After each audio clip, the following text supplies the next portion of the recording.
Hey everybody, welcome back to Art by Galen. My name is Galen Eilenfeld, and welcome back to Creating Comics Start to Finish. In today's episode, we're going to talk about one of the most exciting parts of making comics, and that is drawing your comics. We're going to cover actually penciling out your pages and the tools that you need to do that. I'm going to cover both digital and traditional methods of drawing your comics. One note before we get started, I do want to let you know this is not a how to draw video. This is more a video that's going to prepare you to get started on drawing your pages. So before we actually talk about drawing, let's talk about some of the tools.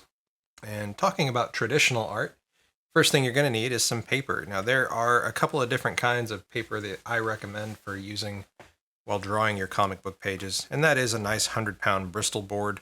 And 100-pound just means it's a nice thick cardstock. The measurement is 11 by 17. You can get these books in a couple of different types. This first one already has blue lines printed onto the paper itself. So if we zoom in here, you can see that it's got some guidelines and some places to write things. Like you can write the artist name, the date, the book, etc. But more importantly, you've got these lines that follow the border of the page.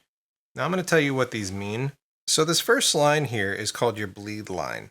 And what that means is if you have artwork that you're drawing and it extends off the page, you need to draw your art beyond that bleed line.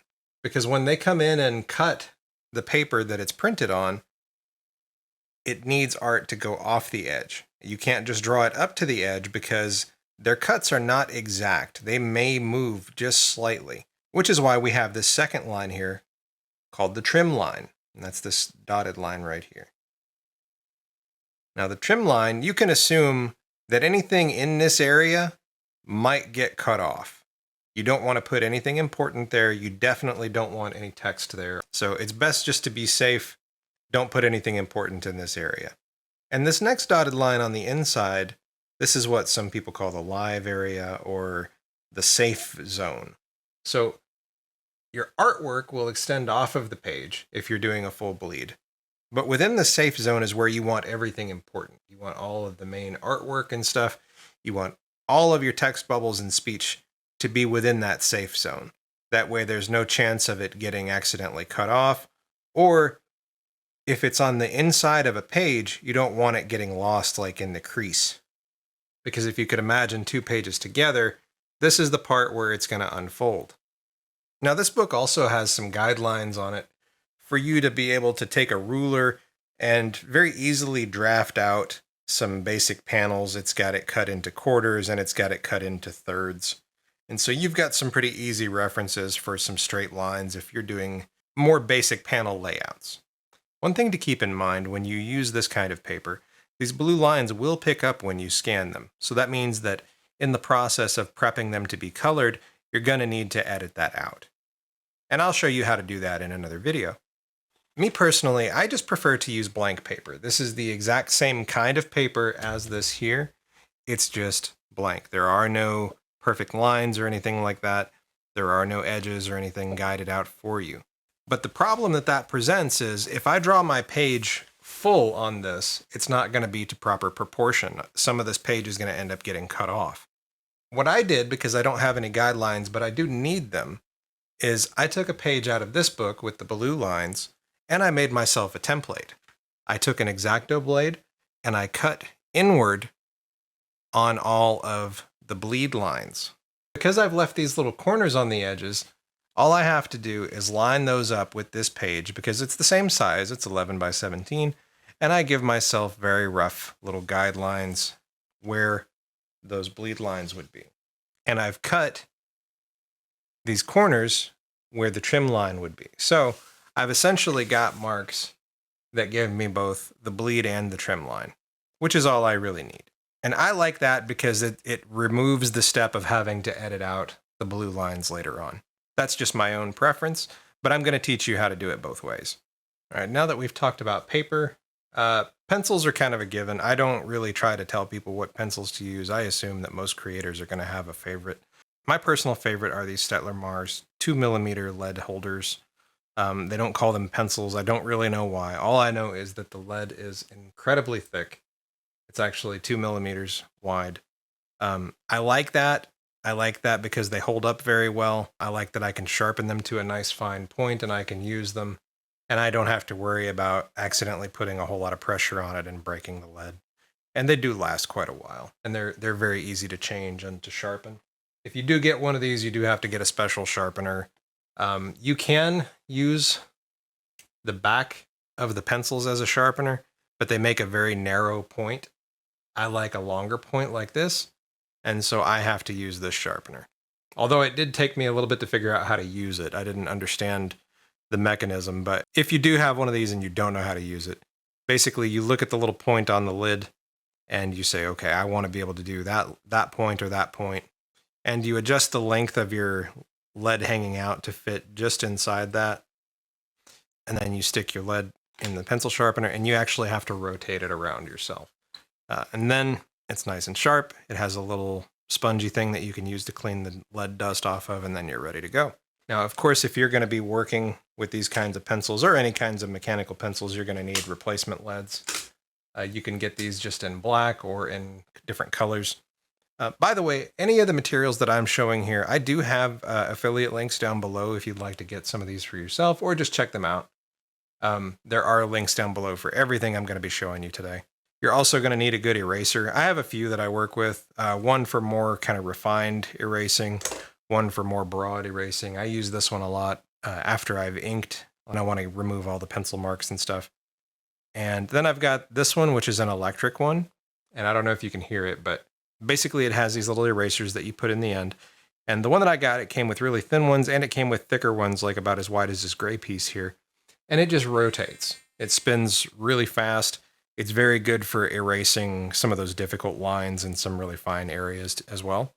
The rest of the stuff isn't really necessity. It's just some other tools that I use regularly. And so I'm going to share those with you.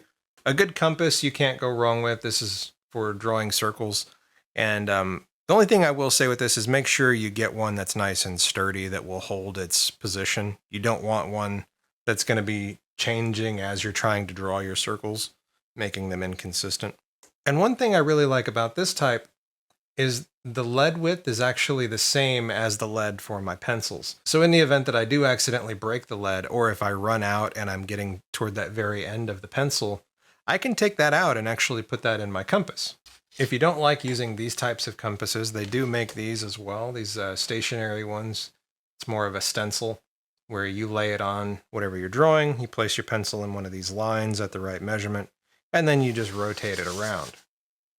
I know I said that these weren't all necessary. I do think a good ruler is always a necessity when you're drawing your pages by hand. You're going to need something to mark out your panels and to define your edges and borders of things, especially like if you're drawing perspective and things like that. You're going to need a good ruler. I like these clear ones with the geometry marks on them. Makes it very easy for me to line things up. You know, depending on how specific you get, a good protractor is always good. Some French curves if you're into that kind of thing, and then all kinds of different stencils. And, you know, they make these things for pretty much any shape and style you can think of, and thankfully they're not terribly expensive. I don't use them a lot, but when I do use them, man, they do come in handy. So now we've covered the tools of drawing traditionally, let's move over and start talking about drawing your comics digitally. Now, I'm going to assume that if you are doing a comic digitally, that you already have some type of equipment that you do create digitally with. But just in case you don't, but you're interested, there are a couple of different types of things that digital artists work with. One is called a drawing tablet, which is something like this that plugs into your PC. And you have something like a pen or a stylus that you draw on this with. Now, it's not a screen. You do have to keep your hand here while focusing on the screen as you're drawing, similar to how you would with a mouse. Now, because there are a lot of folks, understandably, who don't want to work with something like that they would rather have something where they can actually see what they are drawing on, they do make screen displays. I have an older model of Wacom Cintiq. I have a Cintiq 22 HD, and I've been using it for about 6 or 7 years now. Now, I do like it. I haven't had any problems with it. One thing that I am noticing over the years is there's a lot more and more like affordable graphic tablets that are out there, like graphic screens that you can draw on. I'm not going to recommend any one specifically to you. I'm just going to say, check out what's out there, look at reviews, talk to other artists and get their input on them. More or less do a little bit of homework so that you can make a more educated purchase. Now, the same thing I've said about hardware can be said about software. There are a number of different drawing apps out there that you can use both on desktop and on mobile and on tablets. If you're working on an iPad, Procreate is very good. If you're working on desktop, a lot of people use Photoshop, a lot of people use Clip Studio Paint. There's also Krita, which is a free option. There are tons of different things out there that you can use to create. I am most familiar with Photoshop and the Adobe products, so I typically work in those. And all of my demonstrations are going to be done in Adobe Photoshop. So some of the things that we talk about may or may not be a feature in the app that you're using. What I've got here on the screen, this is a template that I made for starting to draw your own comic pages. I've got templates for single pages, I've got templates for the double page spread, and I've outlined all of the different lines and margins for you to save you the trouble of having to map all of that out for yourself. If you are the type that likes to make things for themselves, in Photoshop you can hit Control-R, and that will pull up your rulers. And from there you can pull down guidelines to lay out on your page. Now I already have drawn some guidelines in this template, so they should be there when you open them. And if you don't see them, you can hit Control semicolon to turn them on and off. Now, while we're talking about templates, this is a great time to talk about our sponsor, ComixWellSpring. If you're not familiar, ComixWellSpring is a printer of comic books and comic book merchandise. They also print things that you can use at your booth at comic conventions and other events. If you look down below in the description, there's a link to this here, which is their templates and specifications. It's going to depend on what type of book you're going to produce. If you're doing a standard comic book, a magazine, a more manga-sized book, letter-sized books, or any of the other products that they've got, they have templates that are already put together for you. And all you have to do is click download on the templates that you're wanting to get, and it'll take you to a place where you can get them for yourself. Now, I personally have used ComixWellSpring to print all of my comics. If you've purchased any physical copies of Baku Dreamwalkers, all of them were done by the sponsor. I've been incredibly happy with the quality that they produce, and I'm sure that you're going to love it as well. Whenever you're looking to get your next comic printed, check out the sponsor. I've even got a code here where you can get a discount off of your order. They've also got a second site with a service called CWS Bookstore, where you can actually get a small print order of your book done, put on the store, and put it up for other people in the country to purchase. They handle the storage, they handle the shipping, you don't have to mess with any of that. And by the way, if you happen to be interested in getting a copy of my workbook that goes along with this series, it's available on CWS Bookstore. Now, as I said, I've got my own templates. If you're doing standard size comics, you can get those templates in my Creating Comics Starter Kit pack over on Gumroad, it's completely free. It comes with templates for the single and the double pages. It also comes with some free Photoshop brush packs that I've made both for penciling and inking your comics. And so all of these templates and things that I've talked about, there are links for these down below. And whether you use mine or the ones directly from ComixWellSpring's website, mine are geared to be ready to work with them. So if you use any of my templates, your books are already formatted to work with ComixWellSpring's templates, which means that they're already ready to go with the way that their printers are configured to make sure that your comic is the best quality that it can be. Earlier in the video, you would have seen a time lapse of me working on this page. And here the pencils are pretty much finished. And you might notice that there are some differences from my original page rough to my actual pencils. Now, me being a solo creator, I have the freedom to make these kinds of changes without consulting with anyone. But if you are working with a team, 100% consult with your team before you decide to make these changes, unless you have prior approval to do so.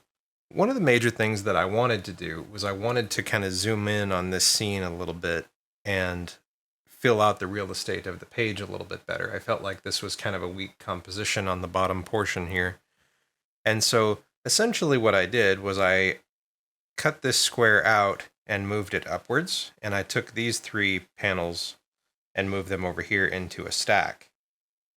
And so it's the same content, it just is a little bit more compressed, and it gives us room to add this bottom panel down here, where I just wanted to sort of shift the angle of the scene and give me a chance to change the body posture just a little bit, and to give me an area to present the next section of text and dialogue between the characters. You'll notice that I drew well outside of those trim lines, and that's because I want the artwork to extend out beyond that. And that way, when the book does go to print and the pages are actually getting cut and trimmed, the artwork will go all the way off the page and not leave any gaps. There's a couple more things I want to talk about on this video before we end. One of those things is panel types. There are lots of different ways that you can draw panels and panel borders. You can go as simple and basic as you like, or like you can go incredibly complex and vivid and wild with it. I take a pretty simple approach in the way that I decide how to do my panels. And I'm going to use my book, Baku Dreamwalkers, issue 3, and I'm going to show you some pages that have some examples of different ways that I do my panels. Here's a good example of some more basic panels. There's nothing fantastical happening here. This is just a general conversation, and there's not a lot of action or anything happening. And so I'm using more basic panel layouts. They're 90 degrees, they're squared off, they're rectangular. I try to change the compositions up to make it a little bit more interesting and change the zooms a little bit. But you'll notice sometimes I use black borders and sometimes I use white borders. And really it just comes down to what looks better for me. And I believe the reason I chose white borders on this page is because there was a lot of black ink in her hair, and I didn't want that to disappear between panels with a big bold black line. And I didn't have that problem on this page, so we stuck with black. I tend to like to use black borders just because I feel like it's a little bit more cinematic, but I do use them both. Now, if I have scenes that are a little bit more anxiety-filled, or they have some action, or I just want to make the reader slightly uncomfortable as they're reading, I might use more zigzaggy and shaky panel lines to make things a bit uneasy. And if I don't do that, if I want to keep them smooth, I might even just use some straight borders, but at extreme angles to make it a little bit more dynamic and a little bit more uneasy. And because my book also deals with dreams, like sometimes in the dream world, I won't even do a normal panel divide. I will actually divide the panels with pieces of the dream world itself. So like there are these sort of trees here, and the roots end up dividing the panel here. And the Baku character always has this tale of dreams behind him coming out of his head. And I used that to separate these panels here. When I'm drawing dream scenes, I try to have a little bit more fun and make it a little bit more surreal like that. And you'll notice when we pop back into the real world on the next page, we're right back to the squared off basic black borders. Now, I like to encourage you to be creative whenever you're doing borders. I will say, just as a general rule of thumb, don't do it unless you have a reason to. Don't try to reinvent the wheel with the way that you do your borders. But if you have a good idea and you feel like a certain style would suit what you're trying to show in the artwork or in the vibe of that page, then go for it. I do want to show another way you can take a basic panel border and turn it into something interesting. Mild spoiler here, I'm covering up part of the page because I don't want to reveal a lot of it. But there's this last page that involves a police car, and the lights are flashing, and I really wanted to give off that like bright light sort of vibe in the middle of the night. And so as the police car's lights are flashing, the border is actually the light bar that would sit on top of the car, and the lights are alternating with the borders, and they even glow a little bit. You know, that may be a little bit over the top, but like I said, have fun with it when you feel like it makes sense. And that's what I was doing there. Now, you may feel like with your book, you want to keep it very basic. You may feel like you want to keep every border the same kind of style, the same sort of composition for the most part. And that's completely up to you. My main thing is I encourage you to express yourself and to have fun with what you're doing when you're laying your pages out. And I think a good rule of thumb is if it doesn't have a reason, keep it relatively simple. And now I know we never really talked about how to go from this to this. But basically all you're trying to do is to recreate the basic layout. Like if you go back and you watch the time lapse of me drawing this, you will notice that I start off very rough and very loose. I'm actually holding my pencil like this for quite a bit of it. And then when I get into wanting to refine the details, I flip it around and we get a little bit more focused movement and stuff. The main idea when you're doing your pencils is you're wanting to set your pages up to be ready for the inker. Now, if you happen to be doing the inks on your page, then you know what you're hoping to achieve, and you don't necessarily have to put in every single detail. But some inkers will want you to have only the marks on the page that you want to be black, that you want to be inked for the page. And so you've got to be a little bit more methodical about how you do your pencils. Now, if you're working digitally, you will have your basic sketch already in the file, or you could even go this step and take a physical sketch like this, take a photo of it or scan it, and then blow that up and put that into your digital file and use that as your rough sketch. Another quick thing I want to talk about just briefly is the size of the detail in your books. Now, quite obviously, in a larger panel like this, the details are going to be more. Like, they're going to be sharper, there's going to be more shading, more little lines, more details in the colors and everything when it's done. And then when we get to a smaller panel like this one down here, the details are nowhere near the same. And now, even though I could probably get in there and draw a more detailed face or a more detailed scene here, it's really not worth actually doing, because by the time that this is scanned, inked, colored, and printed, we have to keep in mind that it shrinks. While we have our trim lines marked here, we look at how large this actually is compared to an actual comic book. So you're talking about shrinking down to about 65% of the original size. And that makes a considerable difference on the details. And honestly, I've looked and tried to find like a guideline as far as where to stop doing details on smaller panels like this. And in all honesty, the only thing that I've been able to do is just to make a guide for myself and say, okay, once I start getting faces that are not even half of an inch tall, we don't bother drawing like the full details in the eyes or anything like that, or the lips even. We just kind of give the impression with the inks, the details in the face. And if I start going smaller than that, they likely won't have any details at all. Now, that's just kind of my own rule of thumb. I know that some people wouldn't even waste time on details this small, because if we consider it's half an inch here, when it's in print, it's going to be barely over 1/4 of an inch high. And so when you get into things that are really small like that, you don't want to waste a ton of time doing lots and lots of detail. Now, as I noted earlier, this isn't meant to be a how to draw tutorial. It's primarily meant to be instruction on how to go from a rough sketched page into actually getting the final pencils done for your page. Let me know down in the comments if you would like me to do more focused tutorials on actually drawing the comics and inking the comics and things like that. And if enough people are into that idea, I'll consider making some videos to cover just that. I want to take a minute and thank you for watching this video. I hope that you're finding this series helpful. If you have any questions or suggestions or ideas for future videos or things that you'd like to see me try to answer in future videos for this series, drop me a comment down below and let me know. And I also want to take a moment and thank you guys. If any of you have purchased the copies of my book, Baku Dreamwalkers, issues 1, 2, or 3, or the brand new Creating Comics Start to Finish guide, thank you so much. It means the world to me. Your support means the world to me, that I can actually continue to make this kind of content and make my comics and put them out there to the world. Before I started working on my book, Baku, I was very nervous. I didn't know very much about making comics. Like, I thought I knew, but I really didn't know. I had no experience with actually putting the pages together and going through the whole process of everything. And I wanted to make comics for years and years and years. And I just didn't do it because I was afraid. And what I've learned is that most of the things that I was afraid of, I shouldn't have been. And what I've really wanted to do with this series is share with you the things that I've learned making my comic as a solo creator and as someone who, crowdfunds their comics and self-publishes them and puts them out into the world. And basically to do everything that I can to help you to be able to do the same thing with your comics. But anyhow, I hope you have a fantastic day. And until next time, keep creating and take care.